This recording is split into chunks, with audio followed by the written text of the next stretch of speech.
Good morning, everybody, or good afternoon or good evening. Let's be honest, I have no idea what time it is while you're watching this right now. But today, we are going to talk about the slope of a line.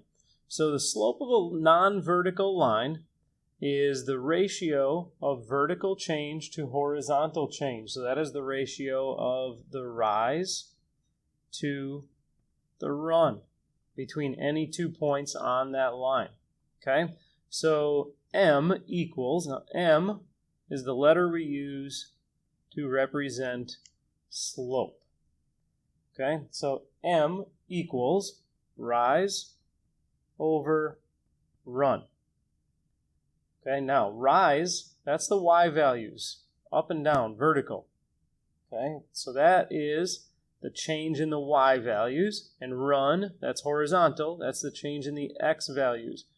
We can use this shorthand, this triangle, it's the Greek letter delta in math.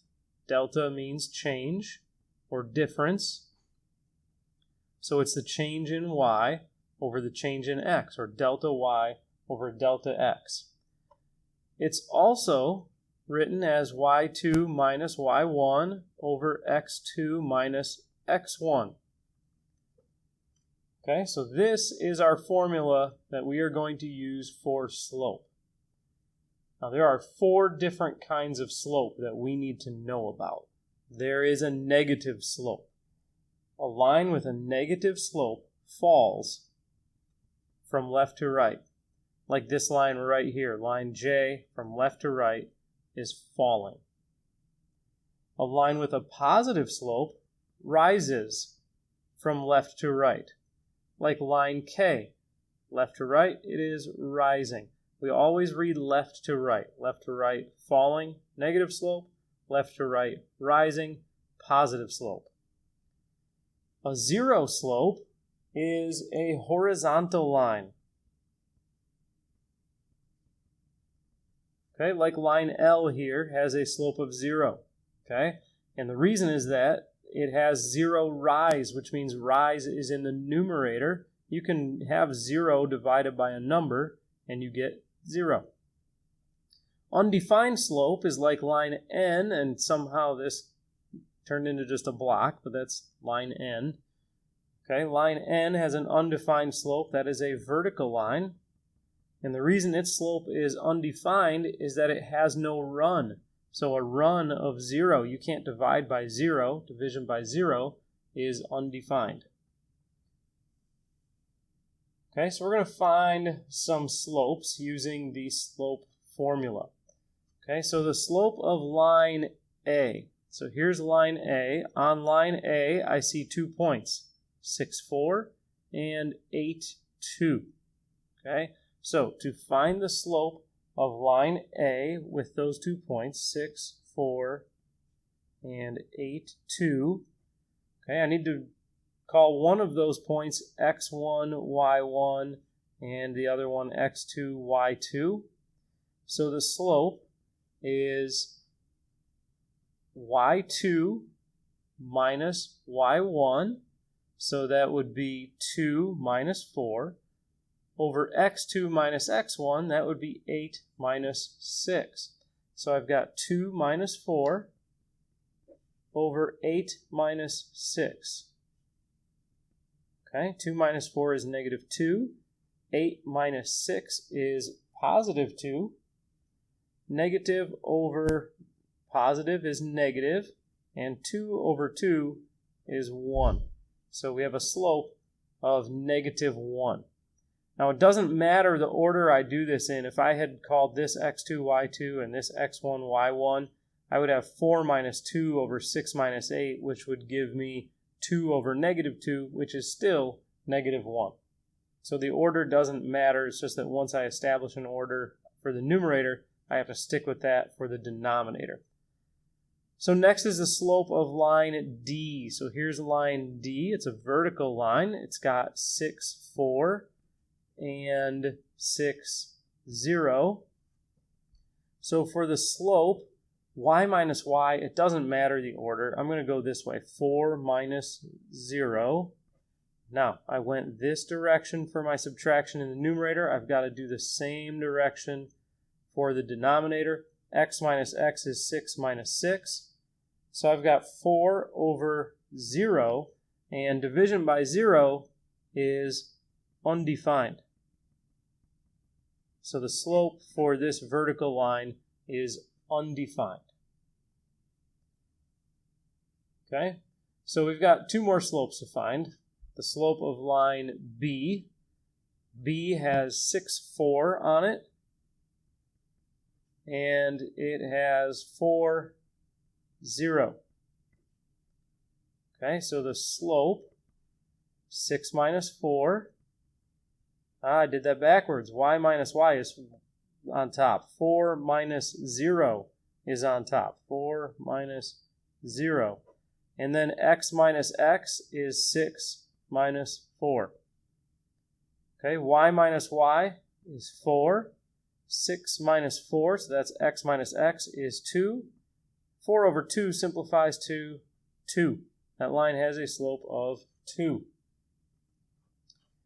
And then line C. Line C is this horizontal line. Horizontal line should have a slope of 0. On that line are the points 0, 4, and 6, 4. Okay, so I've got y minus y, that's 4 minus 4, so I should have m equals over 0 minus 6, x minus x. 4 minus 4 is 0. 0 minus 6 is negative 6. And when I divide with 0 on top, that equals 0. So I have a slope of 0. Okay, some things to know about slopes. So postulate 17, there's no magic to that number. It just happens to be the 17th postulate in the textbook we use. Slopes of parallel lines. In a coordinate plane, two non-vertical lines are parallel if and only if they have the same slope. Okay, so if they have exactly the same slope. Now there are lines that don't have a slope, vertical lines. Any two vertical lines are parallel. Okay, those are the ones with the undefined slope. Okay, slopes of perpendicular lines. In a coordinate plane, two non-vertical lines are perpendicular if and only if the product of their slopes is negative 1. Okay, there's a way to make two numbers multiply to negative 1, and that's if those two numbers are opposite reciprocals. Okay, opposite means one is positive, one is negative. Reciprocals means flipped. Okay, horizontal lines happen to be perpendicular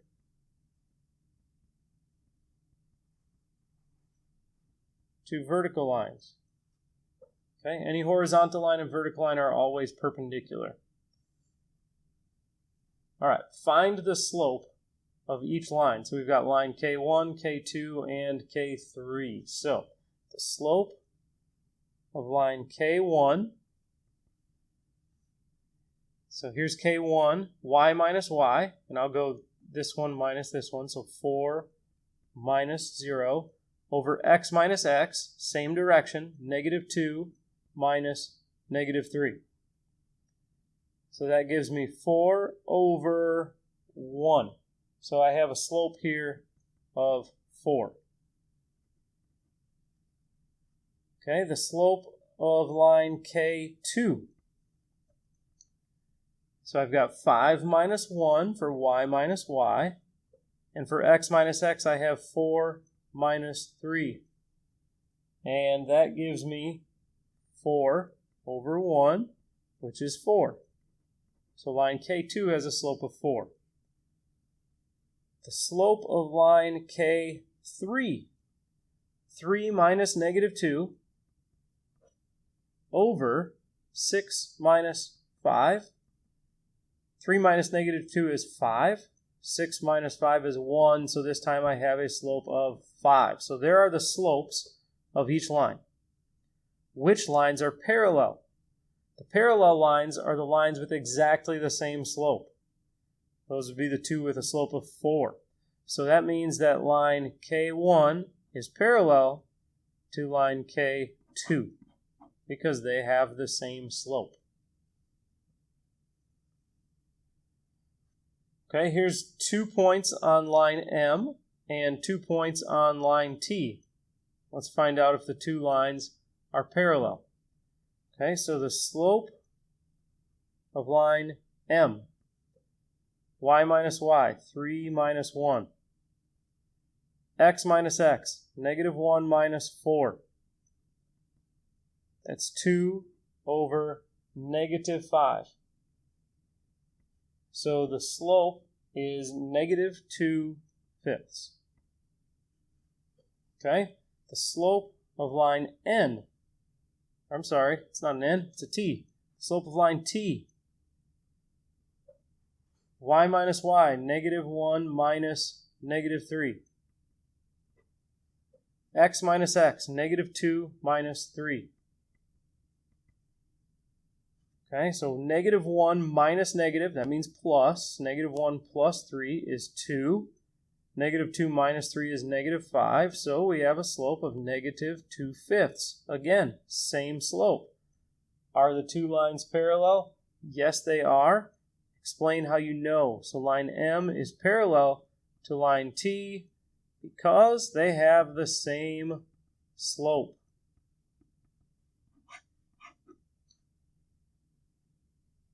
Okay, next up, line H passes through 3, 0, and 7, 6. Graph the line perpendicular to it that passes through the point 2, 5. Okay, so let's graph line H. It passes through 3, 0, and 7, 6. Okay, so here is that line. So there is line H. Okay, so let's find the slope of line H. So the slope of line H is 0 minus 6 over 3 minus 7. Okay, so that's negative 6 over negative 4, which is positive, and 6 over 4 is 3/2. Okay, so it's got a slope of 3/2. So that means up 3 and right 2, and then up 3 and right 2. And we could also go down 3 and left 2 and continue this as far as we want. Okay, so we want a perpendicular slope. So the slope of a perpendicular line is the opposite reciprocal. Change the sign, flip the fraction. Negative 2/3. So it's going to go through the point 2, 5, so over 2 and up 5. Okay, so it's going to go through that point, and it's going to have a slope of negative 2/3. So down 2, right 3. I'll do that again. Down 2, right 3. So here is the line through the point 2, 5 that is perpendicular to line H. So that means it forms a right angle.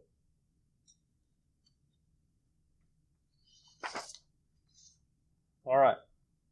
We've got slopes in a real-world example here. A skydiver made jumps with 3 parachutes. So that's 3 different jumps, 3 different parachutes. The graph shows the height of the skydiver from the time the parachute opened to the time of the landing for each jump. Which of these statements is true? So the points along here are the heights at which the skydiver opened the parachute. Down here is how long it took to descend after the parachute was opened. Okay, so is this true? The parachute opened at the same time or at the same height in jumps A and B. So in jump A, maybe around 3,500 feet. Jump B, somewhere around 4,000 feet. So no, that's not true. The parachute was open for the same time, the same amount of time in jumps B and C. So in jump B, maybe a little over 3.5 minutes. Jump C, a little over 5 minutes. That is not true. The skydiver descended at the same rate in jumps A and B. Okay, so jump A and B, same rate. And if they're the same rate, then these two are going to have the same slope. And it looks like that's not the case. The steeper slope is a faster descent. That is not true. The skydiver descended at the same rate in jumps A and C. Okay, jumps A and C appeared to be parallel. That means they fell at the same rate. I'm going to say that is a true statement. Okay, so some practice of things we've talked about already. Line N passes through 0, 2, and 6, 5. Line M passes through 2, 4, and 4, 0. Are they perpendicular? So let's find the slope of line N.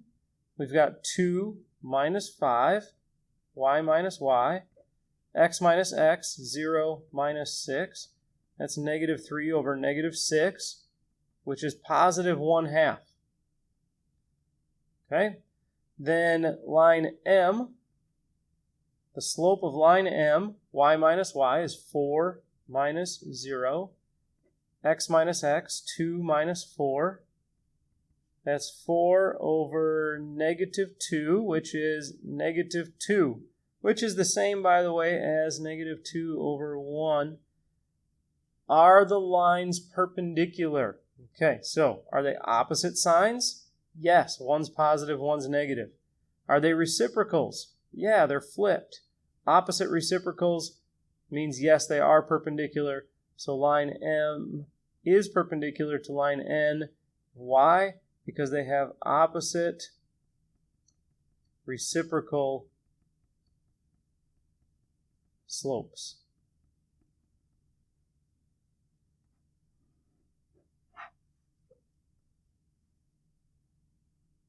In example 4, so that's this up here, the question is, which parachute is in the air for the longest time?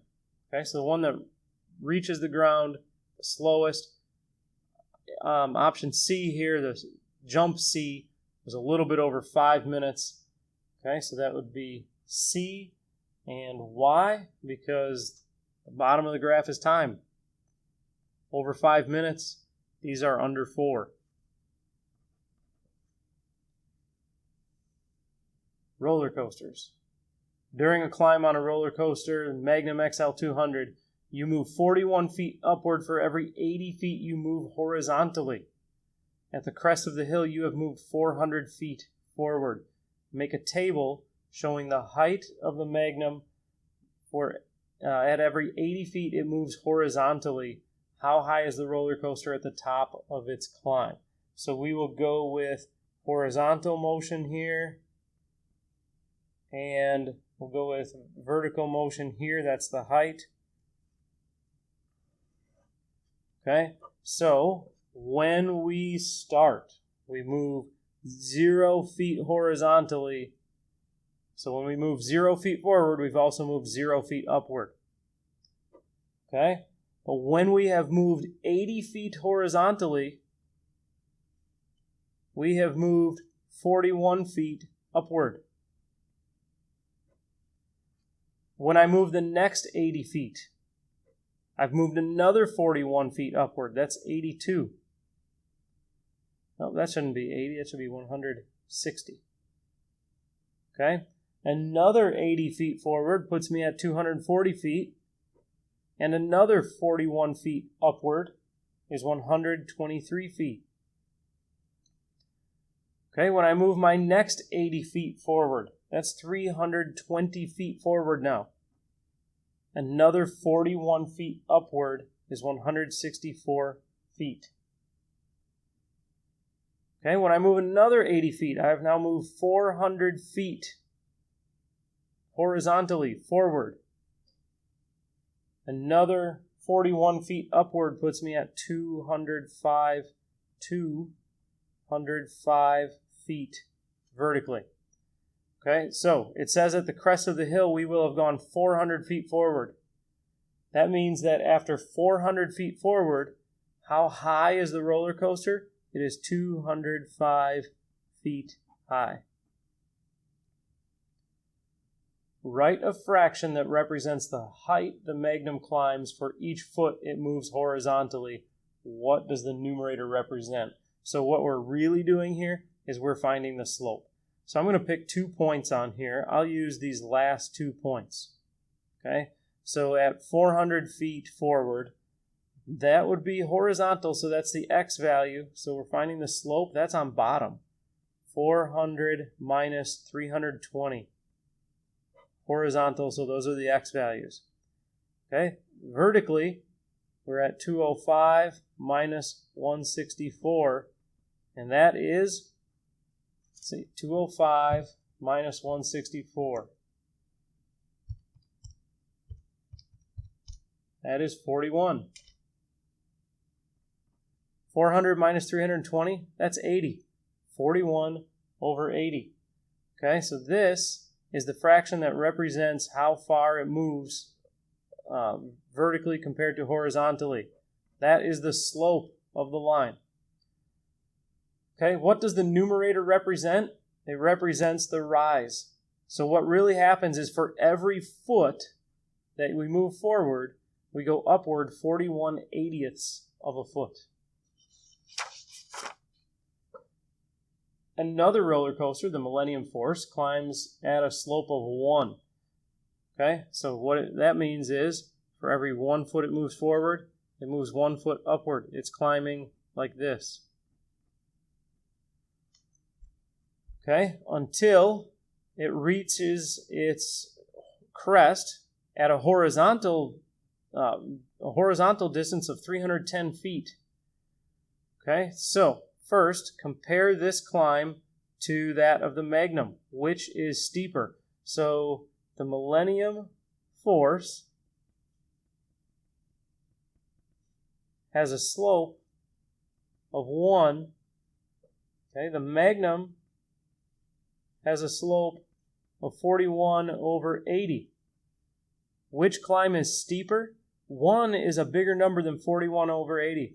Millennium Force is steeper.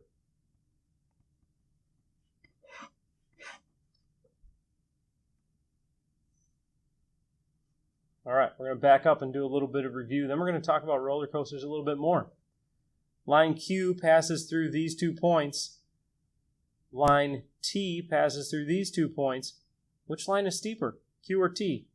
So the slope of line Q, 0 minus 5 over 0 minus -4. -5 over, and this is a plus, 4. So -5/4 is the slope of line Q. Okay? Then we've got the slope of line T. So that's 0 minus 7 over 0 minus -10. Okay, so that's -7 over 10. Okay, so what matters is not so much whether it's positive or negative. To know if a line is steeper or less steep than another line, what you need to do is decide what has the biggest absolute value. 5/4 is bigger than 1. Okay, so -5/4 is bigger than -1. 7/10 is smaller than 1. The bigger number is the steeper line. So line Q is steeper.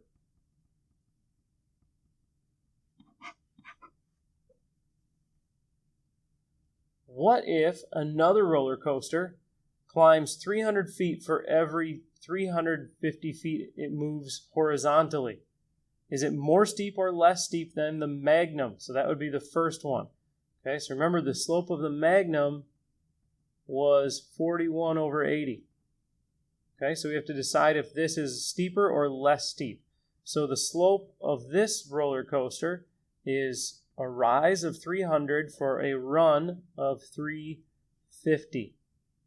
Okay, so how does that simplify? Well, we can just cancel those out. We've got 30 over 35. And 5 goes into 30 and 35 6 times and 7 times. So this one has a slope of 6/7. Okay, so what's steeper, 41/80ths or 6/7? So let's see, 6 divided by 7 is 0.857. 41 divided by 80 is 0.5125. This is smaller, so this new roller coaster has a bigger or steeper slope. This line is more steep. Is it more or less steep than the Millennium Force? Remember, the Millennium Force had a slope of 1. 1 is bigger than 6/7. So this new roller coaster is less steep than the Millennium Force.